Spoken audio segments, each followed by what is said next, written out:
I like the power to bore me to death. Come here, you little squirt.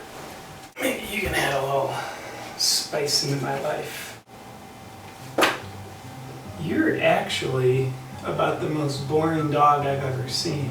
You're adding nothing to this. Put a little music on.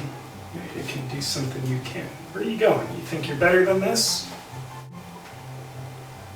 Just wet the old gills here.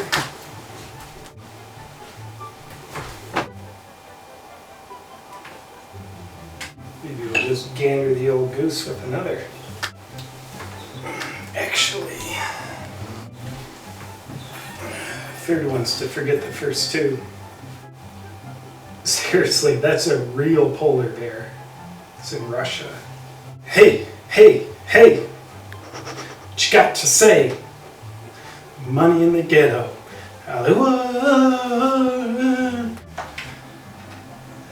I can almost stand myself. Let's just stir the pot with a little more drama, shall we? Hey, Mom. I don't know how to say it, but I was adopted. How do you fight your boredom? My opinion is that fighting our boredom is just fighting ourselves. In the end, the only thing that happens is we get hurt inside and may not even know it. Would you believe me if I told you there is a lot of wisdom in your boredom? If you have the stillness and the sensitivity to look beyond the ripples of the uncomfortable surface of your boredom. A definition of boredom I would ask you to consider is it's simply having anxiety about being in your own presence. So when we're bored, could it be that it's a sensation that's trying to seduce us to escape our presence, to distract us from ourself? So when I sit here and say, I'm bored, maybe what I'm really saying is I'm not distracted enough from myself to not notice myself. Why would we want to be distracting ourselves from our own self? Well, there's a reason why they use solitary confinement as a form of torture. Leaving a person with their own self can be incredibly difficult to experience. So when we feel bored, we're motivated to create distractions for ourselves, and they feel enjoyable. But my question to you would be, is the enjoyment about doing the distraction, or is the enjoyment about a rush of excitement of escaping the uncomfortability of your own presence? If you imagine when you're bored, there's a part of you trying to disconnect from you, and it's doing its best to mentally and emotionally disconnect from you, but the pull into the gravitational field of you, the orbits, trying to pull it back in, that's when we start to crave distractions, because we can't disconnect enough from our own self of our own accord. So we need to use the outside world to help us better escape ourself. So that might mean we're reading a book. It might mean we're playing with a dog. It might mean we're listening to music. It might mean we're watching videos. It might mean we're drinking. And then it might mean we're drinking more. And then it might mean we're drinking a little more. And then it might mean we're singing gangster rap to our dog. Then it might mean we're creating dramas and chaos in our life to help distract us from our own heart and soul, found in the experience of our own presence. Here's the question: how can you honor the wisdom of your boredom to snap out of your escape attempt so that you can engage with yourself more intimately? First consideration is, please notice your boredom is a symptom. It's a symptom of desiring to be outside of your own presence. Secondly, I'd ask you to check your medical records. If they indicate that you're a human being, then here's a possibility for you to consider.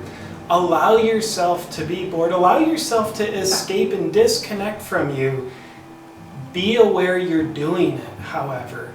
If you're aware of you escaping your own presence, then there's a much better chance that you can put healthy boundaries on it. Thirdly, ask yourself a very large question. What about me do I not want to experience? But what about me in terms of my memories? What about me in terms of my beliefs of who I am? What about me in terms of things about myself I'm scared of? Things I don't want to show other people, things I don't want to show myself. After 3 comes 4. What pain do you have lying below your surface that's unresolved? Pain absolutely does not want to be found.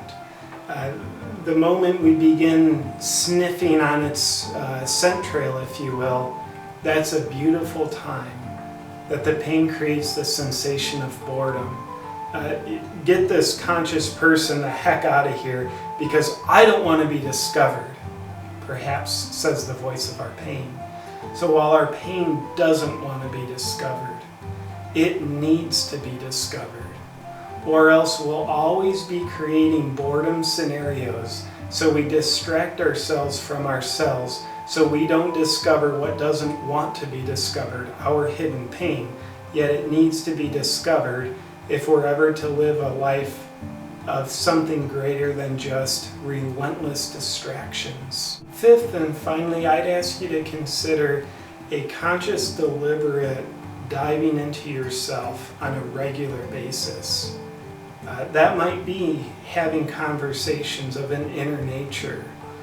What goes on in your life, not outside, but below your surface, in your inner world? If we regularly talk about it with people that we feel safe and non-judged by, then there's a decent chance that we have less to hide from about ourselves, and therefore less to escape about ourselves, and therefore less need to self-medicate with boredom. I appreciate you considering this short food for thought on the wisdom of boredom. You always have a choice. Rather than piling on layer after layer after layer of distraction from your own self, you can consciously choose to engage with yourself, your own heart, your own soul, your own personality. I would dare say life is too short not to be living as yourself. Please subscribe to my dad's YouTube channel. Please like this video and share it with your friends.